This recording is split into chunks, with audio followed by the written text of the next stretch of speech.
Hello बच्चों, चलिए प्रश्न पढ़ते हैं। प्रश्न में हमें दिया है संकुलों में केंद्रीय धातु आयन की ऑक्सीकरण अवस्था, डी कक्षकों का अधिग्रहण, व उपसय संयोजन संख्या बतलाइए। तो यौगिक दिया है हमें Mn2O6 SO4। तो आइए प्रश्न की मुख्य अवधारणा समझते हैं।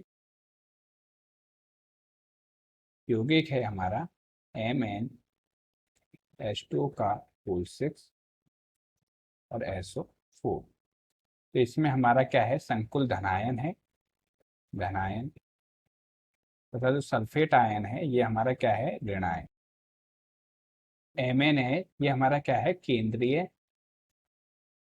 धातु परमाणु। और H2 हमारा क्या है, लीगेंड, जो कि क्या है, एक दुर्बल लीगेंड है। तो हमसे प्रश्न में केंद्रीय धातु आयन की क्या पूछी है, ऑक्सीकरण अवस्था। तो आइए ऑक्सीकरण अवस्था निकालते हैं। ऑक्सीकरण अवस्था क्या होगी कि माना Mn की ऑक्सीकरण अवस्था क्या है, X है। तो Mn की ऑक्सीकरण अवस्था X है, तो X प्लस 6 गुना जो H2O की ऑक्सीकरण अवस्था क्या होती है, 0, 0 प्लस SO4 की क्या होती है, -2 बराबर 0। तो यहाँ से X की ऑक्सीकरण अवस्था कितनी आई, +2। तो Mn की ऑक्सीकरण अवस्था क्या है, +2 है। और इसकी उपसय संयोजन संख्या क्या होगी, उपसय संयोजन। तो H2O की संख्या, हमारी लिगेंडो की संख्या क्या है, 6 है। तो उपसय संयोजन संख्या क्या होगी, 6 होगी। और ये हमारा क्या है, एक अष्टफलकीय यौगिक है। और तीसरा हमसे पूछा है डी कक्षकों का अधिग्रहण। तो आइए समझते हैं डी कक्षकों का अधिग्रहण। डी कक्षकों का अधिग्रहण कि यौगिक है हमारा Mn का होल 6 SO4, जिसमें हमारा Mn है ये क्या है, +2 ऑक्सीकरण अवस्था में है। और +2 ऑक्सीकरण अवस्था में इसका इलेक्ट्रॉनिक विन्यास क्या होगा, 3d5 4s0।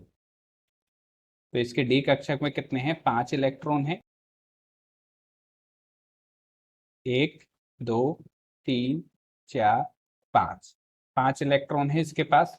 और जो हमारा H2 है वो क्या है, एक दुर्बल क्षेत्र लिगेंड है।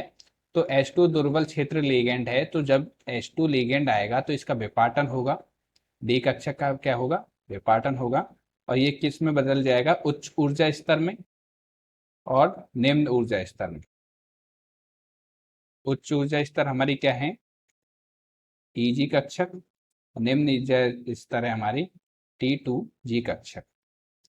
तो हमारा इसमें इलेक्ट्रॉन क्या होंगे, 1 2 3। अब चौथा इलेक्ट्रॉन हमारा Eg कक्षक में जाएगा, T2G कक्षक में जाएगा। इसका निर्धारण किससे होगा, हमारे लीगेंड से। चूंकि लीगेंड हमारा दुर्बल क्षेत्र लीगेंड है, तो जो डेल्टा नोट है, विपाटन ऊर्जा का मान है हमारा, ये क्या है, डेल्टा नोट है। विपाटन ऊर्जा का मान है हमारी, वो युग्मन ऊर्जा के मान से क्या होगा, कम होगा। युग्मन ऊर्जा का मान क्या होगा, हमारा अधिक होगा।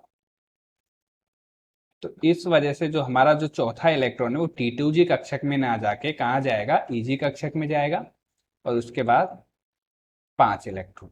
तो हमारे T2G कक्षक में क्या है, 3 इलेक्ट्रॉन है। और Eg कक्षक में क्या है, 2 इलेक्ट्रॉन है। तो इसका ये क्या होगा, इलेक्ट्रॉनिक विन्यास देखें हम तो T2G में हमारे 3 इलेक्ट्रॉन है और Eg कक्षक में हमारे कितने हैं, 2 इलेक्ट्रॉन है, 3d5 का। तो आशा करता हूँ आपको प्रश्न समझ में आया होगा। धन्यवाद।